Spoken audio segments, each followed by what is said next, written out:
In February of 2024, Rocksteady Studios released a much anticipated follow-up to their Batman Arkham series, Suicide Squad Kill the Justice League, and its reception was what an EA executive would describe as constructive.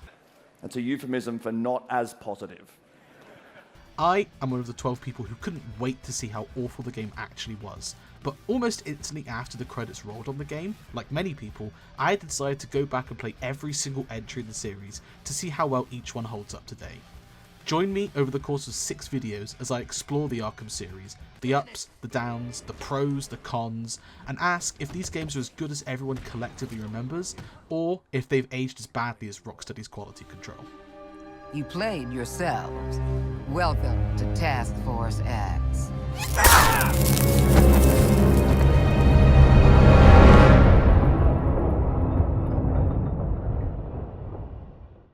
Here we are. We made it. Finally. After 4 games, over 100 hours of total playtime, and probably close to 20 minutes of me thinking about making all of this, we made it to the one everyone actually really hates for real. Task Force X. Your new mission is to kill the Justice League.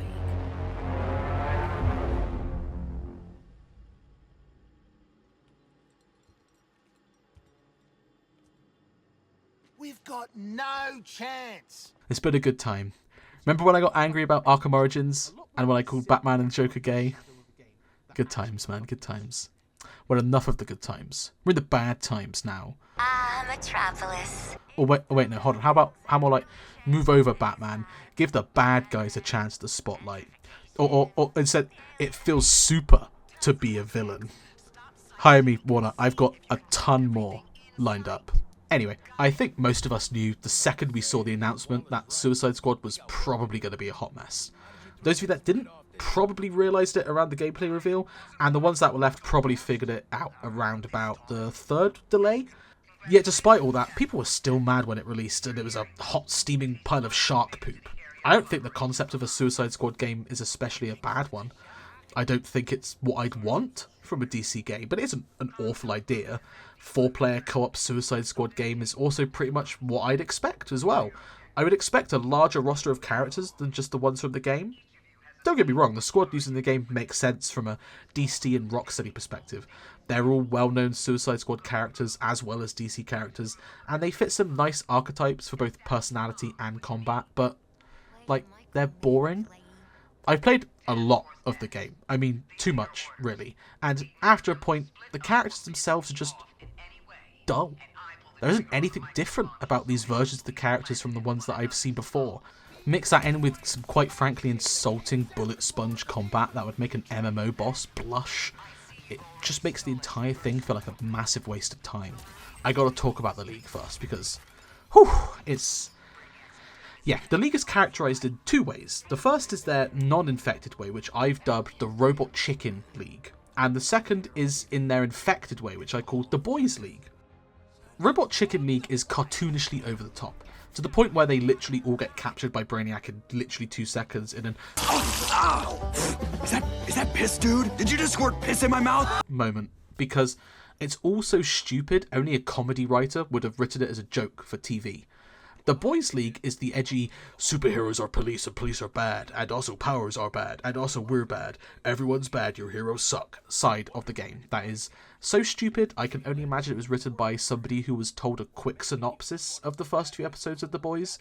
Neither are compelling, and consider the fact that they don't build up the characters of any of the League members outside of them being brainwashed assholes, then when you're done killing them, you're not feeling bad about killing this beloved superhero icon.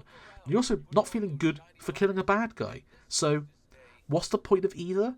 The only character you do have an attachment to is Batman, who is just fucking standing honestly on rooftop for the entire game, which... Okay, let's get into it. It is well known that this is Kevin Conroy's last big appearance as Batman. I'm not interested in legacy because, quite frankly, the man has done enough to secure himself as the voice of Batman forever.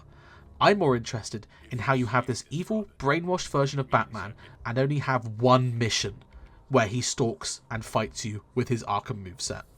It's crazy. That mission is brilliant. The high point of the game, for sure. And it's never done again.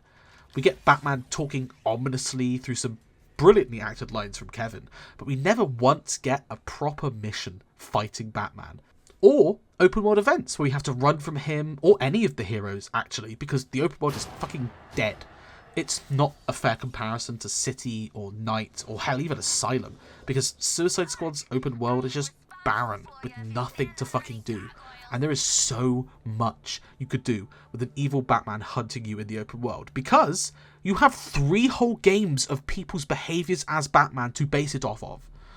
I think Kevin Conroy did a brilliant job in the game, and the quality of this doesn't come close to tainting his legacy. If anything, it shows his range as Batman, in which he can so convincingly play evil while still talking like and sounding like Batman. The great disservice is not giving that performance more room to shine with missions and encounters built around him. Rapid fire on the rest of the league really quick. Superman, wasted. Wonder Woman, wasted. Green Lantern, cool fight, wasted. Flash, cool scene with Lex, wasted. I'm going to enjoy this.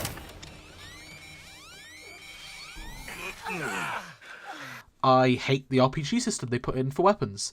I had the pre-order guns or whatever they were because I'm a shill, and I used them for literally the entire game on literally the hardest difficulty I could get throughout the entire game, and only died once to Superman. It was embarrassing for them. Well, for me, I suppose, because I died to... Well, no, because it's Superman. Anyway, I played the loot grind on the post-game, and it was boring after about 2 hours, and the drop rate for the good guns was shit. And then when the good guns did drop, turns out they were shit. Crafting weapons was useless, weapon respec was useless. The most interesting aspect was the elemental damage system they had, but I quickly realised that the only good one was the fire element, and so that became useless because there was no need to experiment with them. Oh, also the levelling was cool, right? Right up until they introduced this squad levelling thing with all the 1% damage to SMGs. It made levelling into a never-ending grind, and as a consequence, turned it into useless once you hit the soft max level.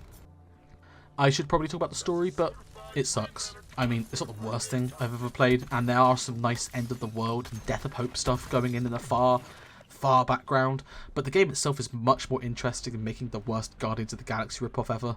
The cutscenes are of high quality, but selected for the just worst moments. A conversation with Lex 1 will get a fully animated cutscene, yet the death of every single member of the Justice League just has an in-game shot of them falling over and dying before the actual cutscene of the squad standing over their body.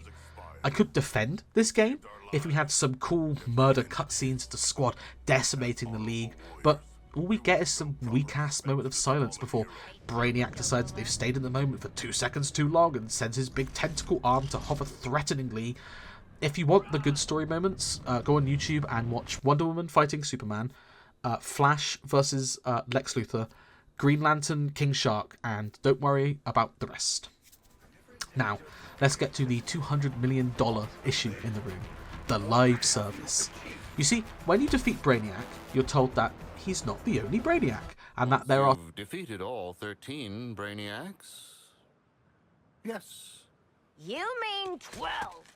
12, I repeat, 12 other Brainiacs out in the multiverse as part of this hive mind. And to win the proper actual final battle, you have to kill all of them, like a twisted Pokemon game. I think it's a foregone conclusion at this point that this game is going to die within a year of its life. I mean, we're, over halfway through, less than half of its content has been released. The game is, I don't know what the current player count is, but it's probably under 100 players right now, and I can't imagine it's doing better on, like, consoles. We might see this story completed in some way, shape or form.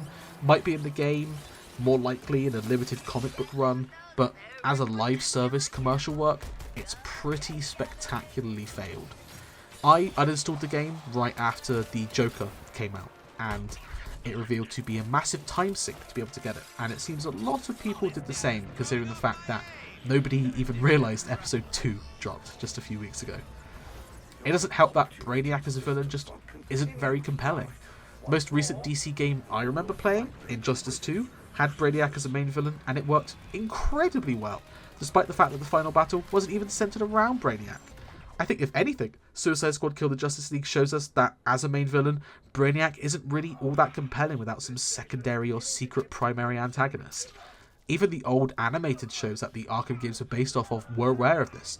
frequently pairing Brainiac up with other major Superman villains. As a main antagonistic force, Brainiac in the end is just a machine, and as we're seeing with the proliferation of AI in creative mediums, machines can only do so much.